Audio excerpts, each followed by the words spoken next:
Good morning and welcome to another Sunday morning life class, March the 9th, 2025. And let us start. I apologize for being so excited about presenting the material last week that I forgot my own ritual that I had set up, which again is the powerful three. First of all, we're going to breathe and center, then offer a devotion, and then get into our lesson material. So if you all would try your best to make yourself at home with every part of your body, wherever you may be sitting, whether it's in class, we're all getting very comfortable with our feet on the ground, our bodies in our chairs, our backs, our trunks, our legs, wherever you may be, listening at home, listening in your office, listening out on the road perhaps. It's spring break week, so you may be traveling on the road. When you have your seatbelt on, whether you're driving, listening, just feel your body touch all the space and settle in. Try to drop your shoulders. And now let's do our 3, 4, 5 breaths that we've learned. And what this basically means is that we will breathe in through our nose for a count of 3. We will hold for 4. And then we will purse our lips and breathe out very slowly for 5. So that is breathe in for 3, hold for 4, breathe out slowly for 5. And let's do that for a repetition of 3. Here we go with 1.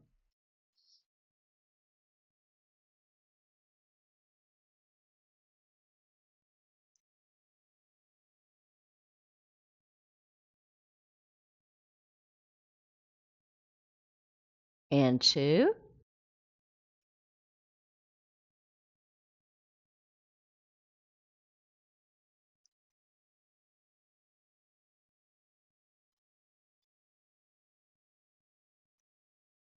And 3.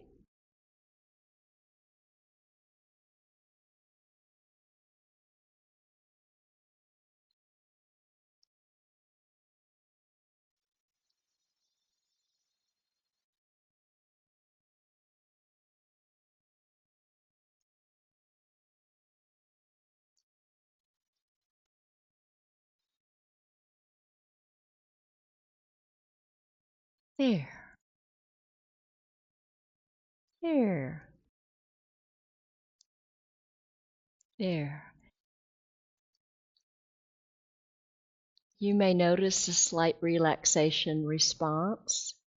You may notice your hands wanting to spread a little open wide. Be careful, those drivers of you out there right now. Keep everybody safe.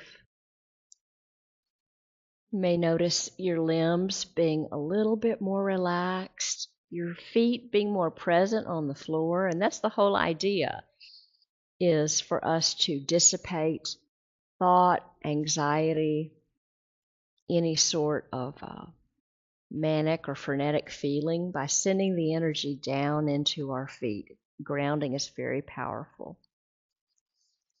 I'm going to open us with a quick devotion and prayer. Divine Spirit, our Creator, we're here together, those of us here in our classroom in Nashville, joining with those of you listening in a spirit of healing, in a spirit of wanting to understand, in a spirit of awareness and being present. Will you shine the light on those areas within us and around us in the spirit of wanting to understand and to heal, to better love each other. Amen.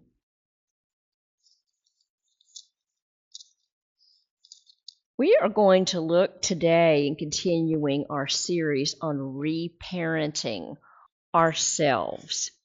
And what we're basically going to take a look at today is 16 unhealthy parenting styles.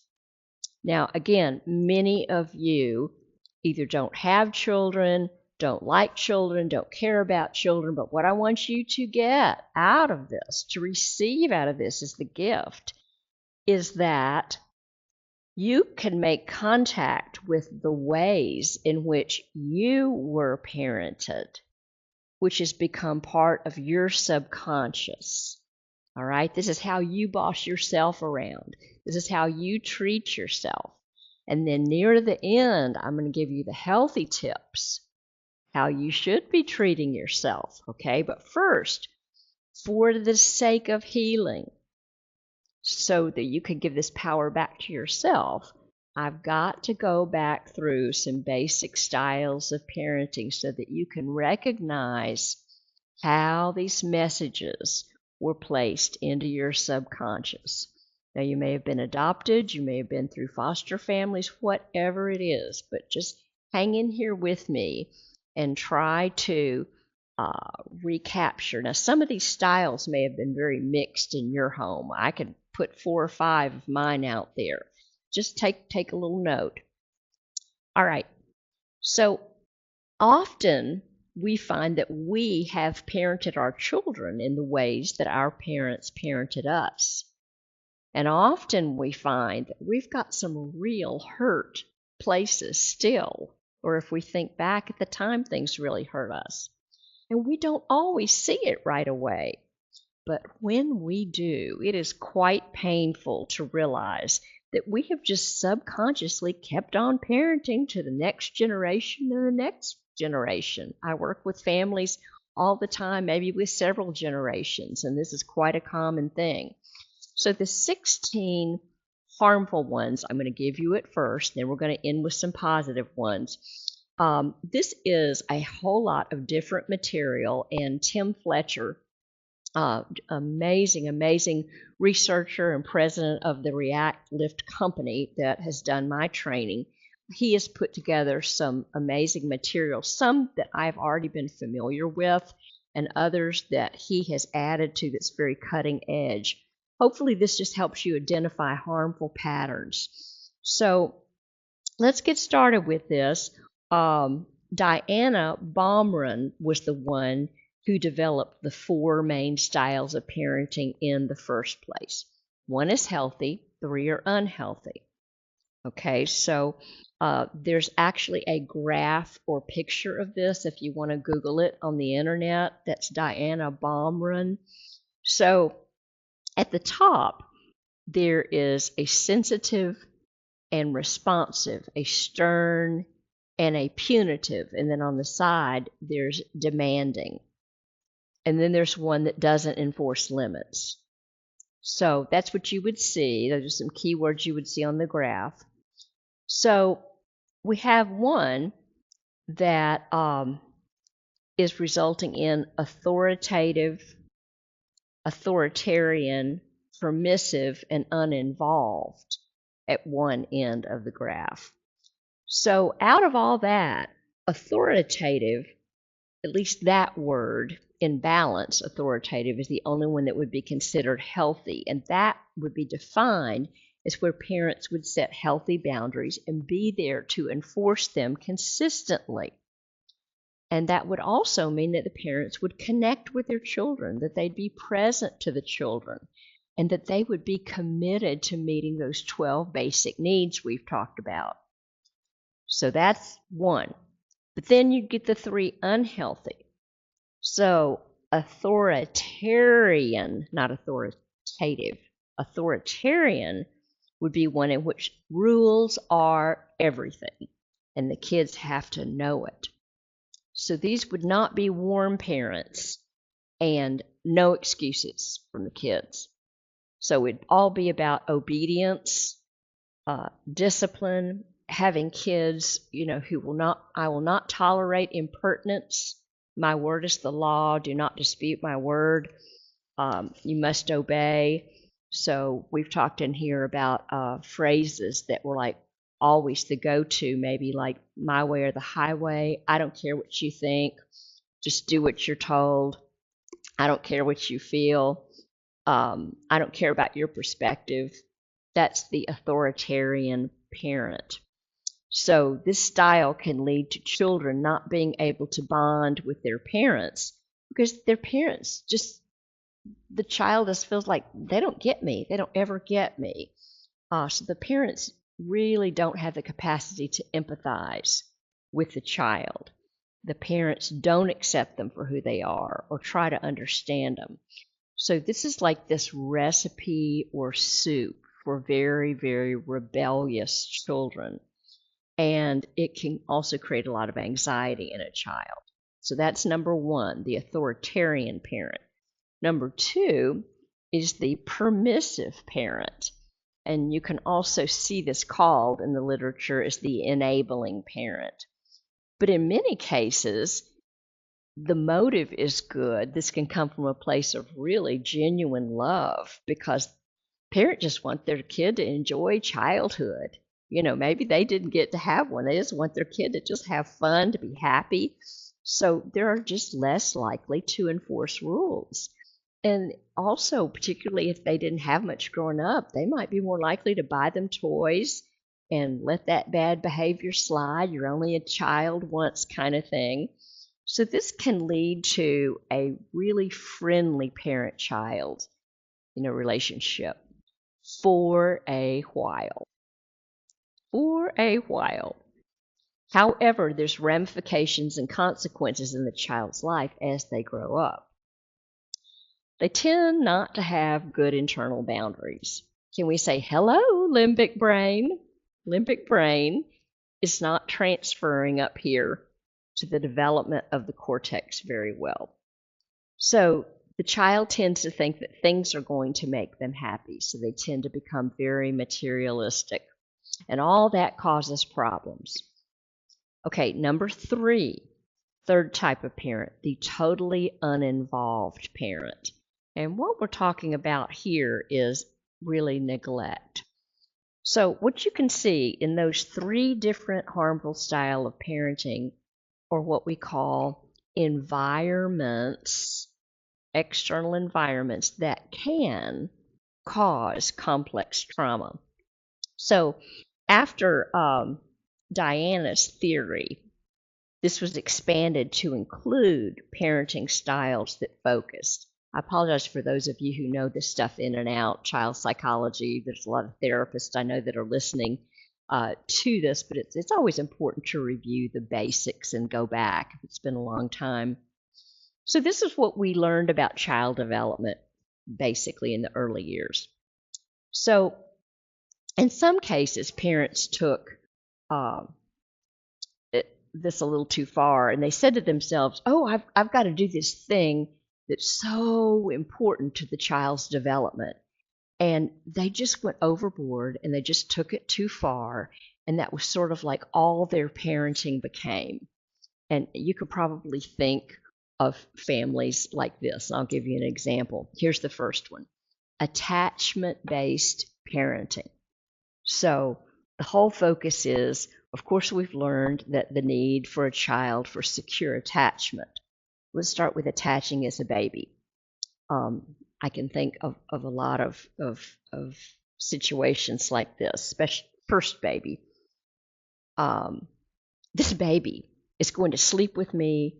I am going to carry them in a sling wherever I go. It is going to be skin to skin. I am going to respond to them immediately, first sign of a whimper, every time they cry, because I don't want to do anything that will break a healthy attachment. And the mom takes it literally.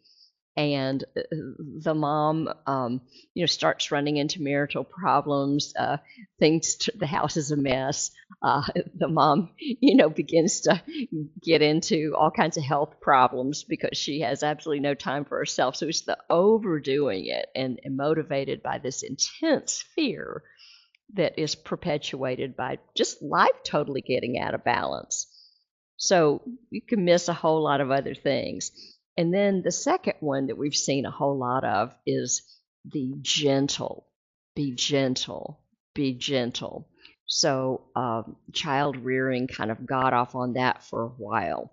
The child needs nurturing. They need to be understood. You need to maintain a good relationship with your child. Now, that's true. We've been preaching that all along. However, you can go overboard because it can come to be, let's be gentle, gentle, gentle. So it's way unbalanced. where everything is treated with little museum kid gloves. And there are no consequences as the child begins to need to know that when I do this, this happens. So it's an overly permissive. So it's kind of the extreme. It's still got good boundaries. It's just realizing that you need to let the child know that that's not what it's just all about, is being gentle, because it's certainly not a gentle world. And they will be needing to go to preschool soon or whatever. The third one is Tim calls this free range parenting. And the idea is that children need to be able to explore on their own. They need to develop their own creativity and imagination. So this would be like we talked about unstructured play when we talked about the value of play. It's just kind of like we're not going to watch the kids all the time. We're not going to provide structured play for them. We're just going to let them explore free range and do what they want. So that would be out of balance. Okay, so there would not be any kind of consistent family time or doing something together. It's like, do whatever you want. Okay, so I've seen the consequences of that very, very regularly in adults. Number 4, and this is one that Tim Fletcher called slow parenting. So here in our Western world, we live in this high-speed, hectic culture where most parents, and we certainly see this in our city, parents will say to themselves, you know, I am a terrific parent, I'm a great parent if I get my kids signed up for every sport, every activity, and I'm right in there with them.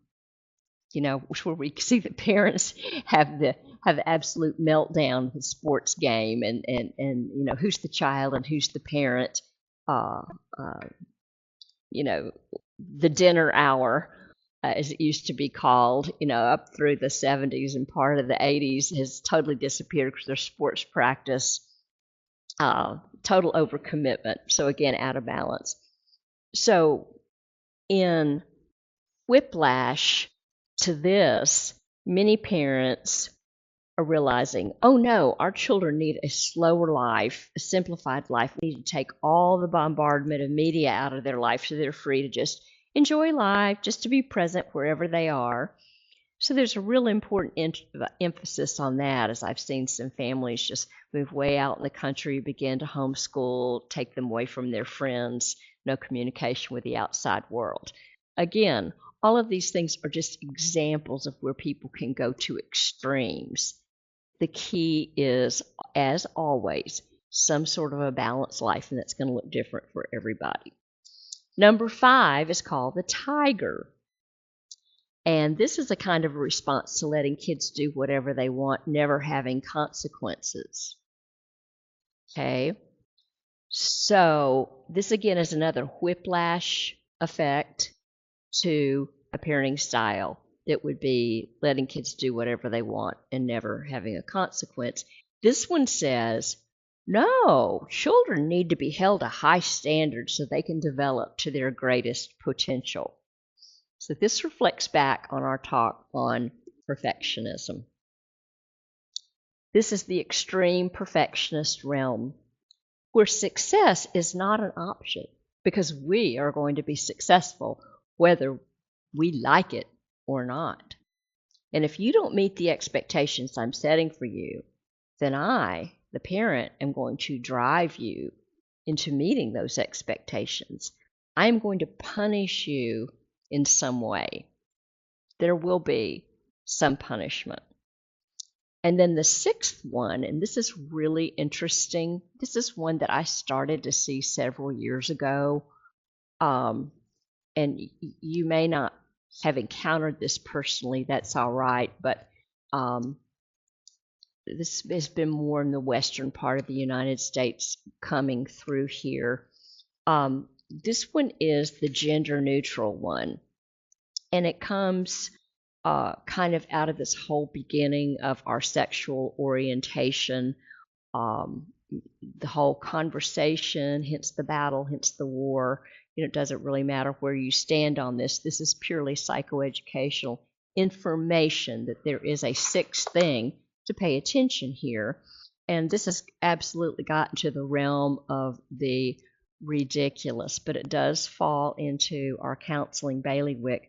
There's a parent who doesn't want to just assume because, let's say, you're biologically made to be a girl. The parent is so careful about that assumption that you're oriented to be a girl or that you're oriented to be heterosexual or a lesbian, or there's just this overcaution. I don't want to wrongfully influence my child sexually. I don't want to give them any input that might confuse them and cause them to have trouble sexually later. In fact, I'm going to let my child choose their gender independently of any input from me. Okay, that may sound bizarre. This happens a lot. So you can see how that can be taken too far in a very woke culture. But those are the 6 types of intentional parenting styles that have been identified. Now, the next 7 that I would say would be connected to unresolved trauma or shame that Tim Fletcher has identified. The first would be the volcano parent. And I could relate to this one so much. I would add the ambush parent, the volcano ambush parent. That's the parent who can be such a wonderful parent, but when they get triggered, they're like the Incredible Hulk and they just explode. They just erupt like a volcano. And the result of that is that the children don't feel safe because they are so afraid that they might trigger mom or dad. You know, when we come from complex trauma, what are we going to think? We know. We don't just think, we know it's our fault. What have I done? That's how children think. And the children are not being given tools on how to regulate their own emotions. Okay, number 2, and this is a big one. This has become a very worn out word in the last 10 years, the helicopter parent. The parent that hovers over their children, poised to protect them from harm, never wanting them to get hurt, never wanting them to be traumatized or be in danger. And that's the hovering mother, could be hovering father. So the consequence is, even though we may succeed to protect them from lots of hurts and dangers and really shelter a child, we can deprive them of opportunities to learn and grow on their own. Children can feel smothered. That can create children who are hostile or embarrassed of the parent, or maybe very overly dependent on the parent, not to mention the rebellious. And it can also create, for some children, a codependent relationship with the parent. So the issue for the parent is often that need to control because the fear of failure, because of their own unresolved trauma. So that is a lot right there. This is not just our healthy, normal need to protect our children. That's there. You are going to feel some of that. But again, these are when taken to the extreme and go back to the parents' need to do the work. I hope you're hearing me on that.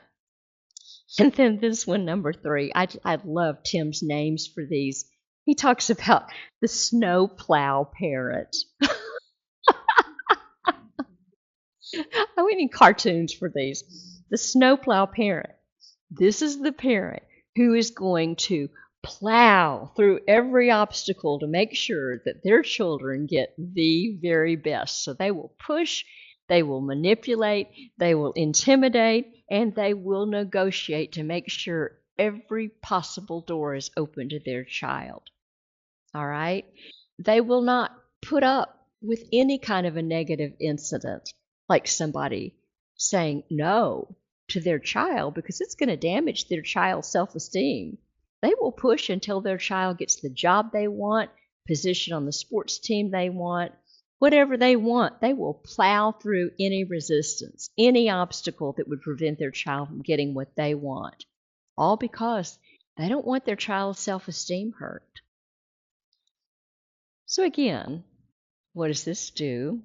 This takes away our child's chance to earn things, as well as provide that extra motivation to drive them to keep pursuing things in the face of obstacles. The art of perseverance, the art of growing, faith, all of these things that they will need to become adults. So, teaching our children the lessons that are learned from failure and the need to persevere. And then number 4, and I love this too when he comes up with these terms. I've seen this sometimes. This one's kind of sad. The karaoke parent. This would be like in the karaoke bar where you mimic somebody, but these parents are mimicking their kids. They want to look and sound like their kids, so they dress like their kids. They start talking like their kids because they want to be cool like their kids, because they really want to get so close to their kids, and they figure nothing else is working, so I'm going to be kind of like their little best girlfriend. I want to be kind of like their buddy if it's the dad. And in their mind, they think that they have to be like really with it, really hip, and that will be the way to let them relate to their kids. Well, the motive is I just want my kid to like me more. Now, there again are negative consequences, okay? Because in doing that, the kid is not only thinking in their mind, oh, that is so weird, I'm so embarrassed, but the adult is not offering the boundaries and the leadership and, again, that healthy authority that the child needs in order to grow. Number 5, another genius title by Tim Fletcher, the dry cleaner parent. Yeah, right? I had no idea till he defined it for me. So when you think of dry cleaners, we take our wrinkled and our dirty clothes to the dry cleaners. They can be cleaned and pressed by professionals. I didn't get this because I'm the dry cleaner, so I was like, what? We have in-house laundress at my house. So dry cleaner parents are parents who would say, I'm just going to take my kids every morning and I'm going to drop them off with the professionals so they can take them and raise them and give them what they need, and then they can hand them back to me each night looking like new. So many of dry cleaner parents don't feel equipped to really raise their kids, so they hand them off to the experts. A lot of them know that their home environment isn't great, isn't healthy, and has maybe already damaged their kids, so if they can just get them into a better environment with the professionals, then their kids will have a much better chance of developing healthy people. They look to schools, to daycares, to church groups, to counselors, really not for the purpose that it's intended, but they just want them fixed. They just want them trained, and it's just a way of denying parenthood. Tim Fletcher makes a great statement here. I think it's important to realize that none of us are pros at raising kids. So it's kind of a mislabeling from the very beginning. It's sort of a misnomer that they're the professionals. None of us are pros at raising kids. It is a learning experience for all of us, but what we need to recognize, if we bring a child into the world, it becomes our most important task. We influence that child whether we realize it or not. And by sending them off to professionals to raise them, that child is feeling neglected. Well, what about our inner child? What about our wonderful selves? What about when we neglect ourselves? What about when we put ourselves through seminars or things and harsh treatment and don't even really connect with ourselves and participate, sitting through horrible beatings and chastisements of church hurt and judgment? We've all been there. It's terrible.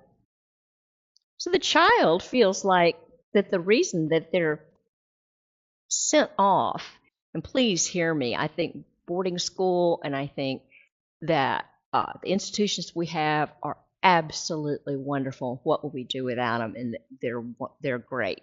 But I just hear me, if the motive is to not parent, that's what I'm talking about.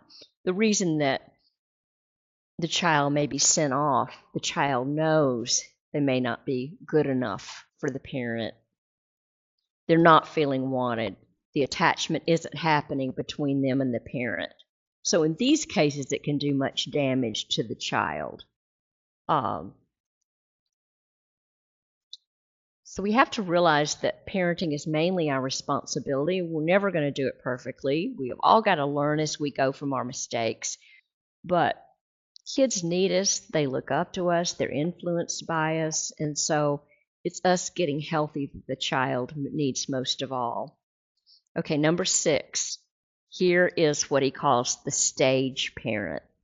We've seen a lot of this and I think just laughed because we couldn't cry. The reality shows and things like this that have just made a sort of a stereotype out of this, but this is so sad.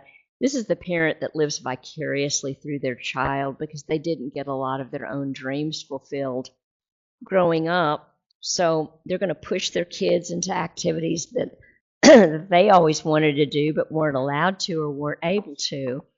So it's kind of like, I'm going to get my kid to succeed in these things, and the child is going to live for them. So the child is put out on a stage to play a part.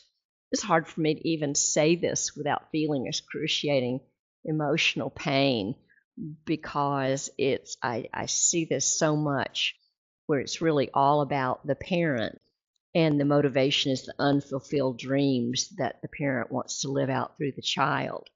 So, this often will come from a trauma background where the child was, the parent was neglected as a child, and they didn't get the attention. Now they want to put their child in the spotlight so that the child gets attention and it reflects back on the parent. Or it can come from the parent saying, okay, I want to look like the perfect parent. See, it's all about image. We see this a lot in all kinds of performance sports or cheer or gymnastics, things like this. And of course, the child wants to please the parent. And I'm sure for every one of these, there's tons where the motivation comes purely from the child. They're filled with delight and joy, and this isn't true. But I'm saying in some cases, this is true, that the parent feels like it will make them look good, and the child feels more like a trophy. This is the cases that we're talking about. And the pressure to succeed publicly and beyond. A smaller version of that, whether it's not a stage, would be always being presentable, being in public, because it would always reflect on the parent. So if the parent sees the child not performing properly, they'll rush them to a counselor to fix them. What's wrong with you? So the bottom line is, this is all about external actions instead of understanding the child. It's about the child performing, not about the child's underlying pain and wounds. It's, my child's got to perform the right way, and if they don't, we've got to fix the problem. And that's how I think it's put for a lot of parents. They think their motivation is pure. They just want their child to succeed, but it's wanting the child to succeed for the wrong reasons. It's wanting them to succeed for the wrong reasons. So there's a deeper issue that people need to understand. So what happens, and this is sadly, and I know the narcissism word is thrown around very casually. It should not be.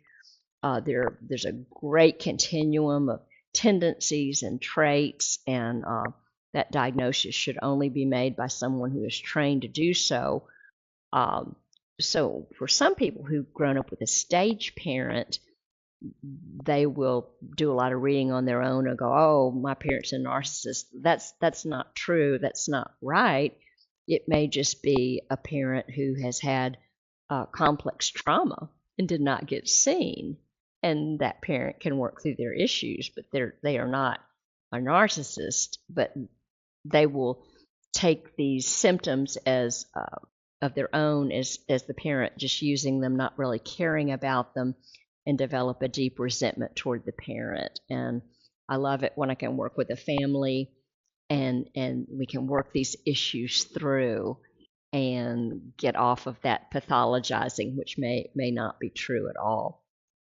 The final one, number 7, the blind and deaf parent. And that is the parent, said really well, who doesn't hear or see the child.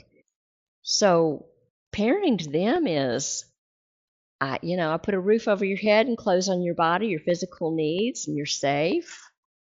Period. End of sentence. It's not about understanding them. And in some cases, this even involves denying a child's reality. This is one of the most painful parts, I think, of my work, and I run into this just so frequency in people's history, where a child would have been sexually abused, usually by a family member, and they go and they try to tell the truth to their parents, and the parents just, "Oh no, that couldn't have happened. You're making this up." They don't want to hear. They don't want to hear. And the parent will twist it and distort it in some way. And the blind and deaf, it's just amazing how often this happens. So all of it becomes about this. The message is from the parent that the child hears: if I meet your physical needs and you obey, then I, the parent, am going to tell you what the truth is. And you go be successful. Wow. I don't know if you ever thought about it that way, but to come into this world and for a parent to only take a little part of your needs and then say, "And I'm going to dictate everything to you and you do it," including you have to swallow what I say is the truth, and then you go and give the performance of a lifetime on the stage without any mistakes. Wow.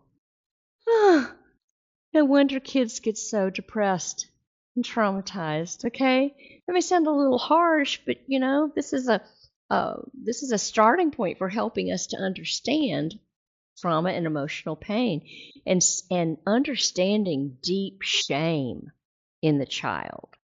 I am not loved for who I am. Nobody understands me, nobody gets me, nobody hears me. I must not matter. Well, it would seem that rebellion would be my only ticket out, wouldn't it? All right?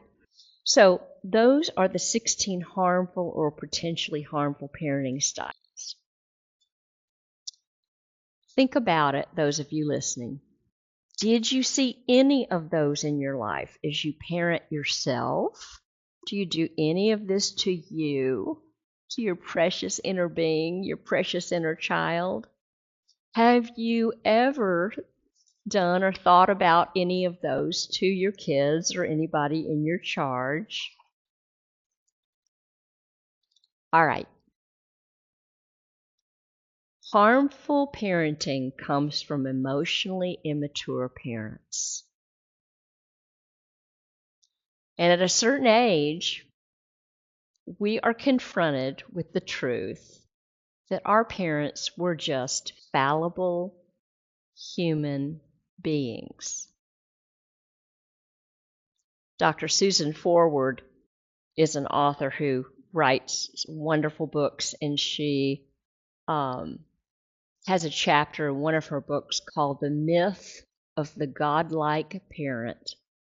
And I so frequently have clients to read that because it just dispels the myth especially in authoritarian households where the parent represents themselves like God. And the child is all about sacrifice and service and nothing else. And then sometime, hopefully, maybe in early adulthood, and sometimes it never comes, that they must realize that hopefully there is a God for them, and it was never their parent. So, in the time we have, I want to begin to give you 26 signs of emotionally immature parents. And the hope for this is just to see yourself, number one, see yourself. Number two, understand some of the stuff that happened when you were growing up in your parents' home, so you can become aware of that. And three, change. Okay? That's where we're going. It is in your power, once you see these little building blocks, to change. The first is that they operate from a place of ego. The parent would be totally operating from a place of ego. I'm not talking about the good part of our ego. I'm talking about the harmful part. Ego instead of unconditional love. Two would be opposite. And just that means is it's kind of all about them. So they are, if you pointed anything about out about this to them, either then or now, all you're going to get is defensiveness. Quite self-absorbed, lots of conflict in the relationship where they always have to be right. Sound familiar? Okay, so this is the ego-driven parent. And when they operate from ego, they kind of fall into two different categories. The first, Tim Fletcher calls the divas, and that could be guys as well as women. All right, so some of these adjectives well describe the diva.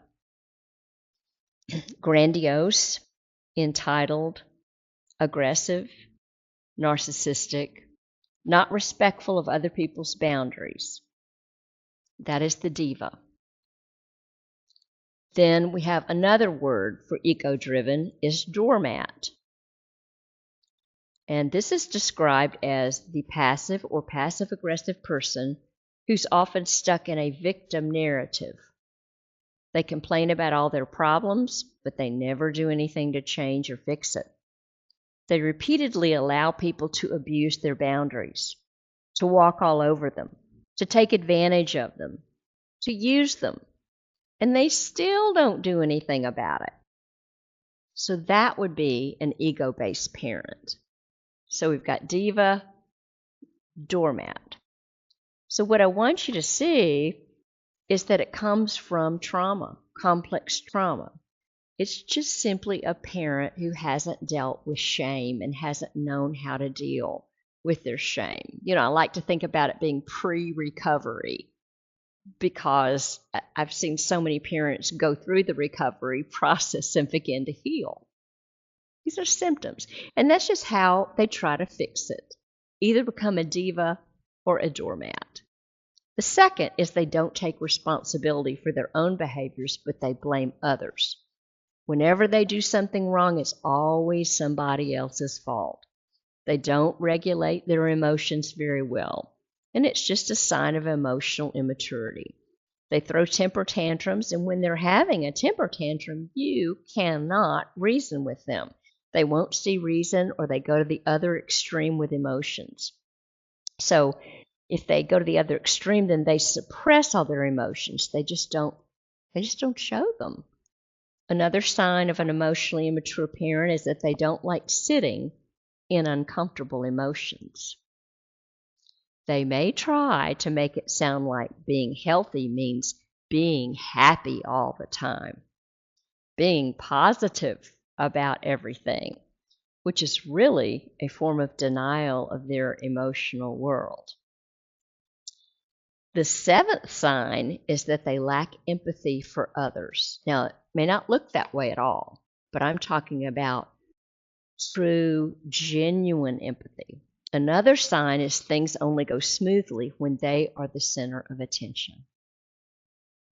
When they're not the center of attention, what do? They create chaos. They get angry. They try to make others sound like they are being selfish. Another way they try is to be very controlling. Now, again, not all, but this is what will characterize some. They're unable to admit when they make a mistake. They avoid serious talks or avoid talks where you want to talk about your struggles or talk about your pain. They ban certain emotions being expressed in the family because they just can't deal with it. They get very defensive. They stonewall you so you want to talk about a problem so you can communicate and you can resolve it. And you are just simply shut down. Any attempt you make to communicate or resolve the conflict is shut down. Another, they're very critical or they build themselves up by putting you down. So the only way that the parent can deal with their shame is they have to feel superior to you all the time, which comes in some kind of a form of a put down. It may be so subtle that you may not even recognize it for a while. They only know how to take care of your physical needs because they don't know what to do with the emotions in themselves, much less work with you on how you can process your emotion. Sometimes they don't tolerate differences of opinion. Everyone needs to agree, or they work on everybody to agree with them.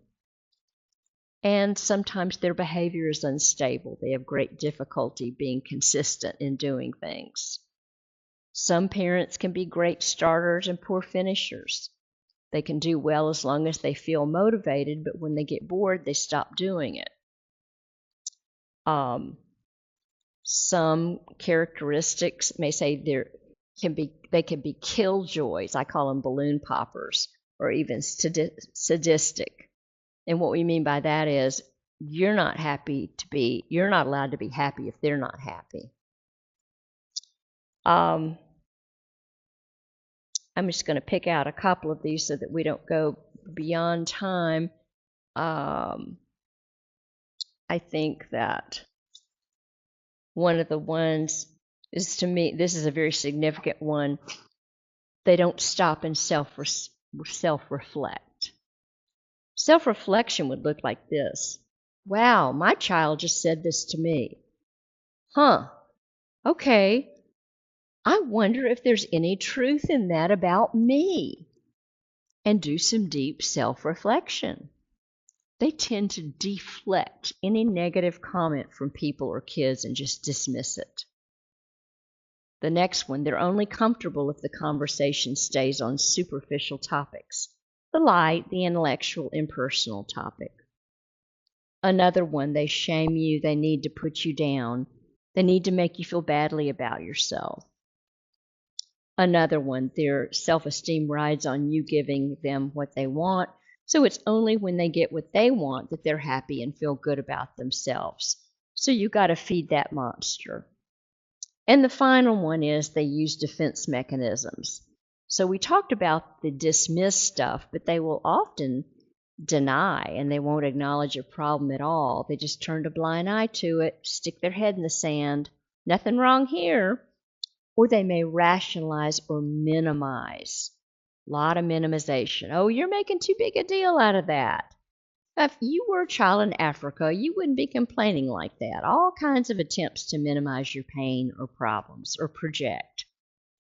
So when we're little kids and we're trying to deal with all of this, and we have no idea about unhealed shame and pain bodies in our parents, all this, we just want to be loved. We'd rather have a big warm hug than even food, maybe. Do you see? All of this was there. And guess what? It wasn't you. It wasn't us. And you're just now maybe hearing this for the very first time. How much love can you give yourself? How much love can you give that little child within? How much love can you give yourself today? How much lightness can you feel to shed all of that, knowing that that totally belonged to another person and was never yours to carry? I really want you to think about that this week. And I want you to think about how you can begin to give yourself what it is that you really need. Blessings, and we'll continue next week.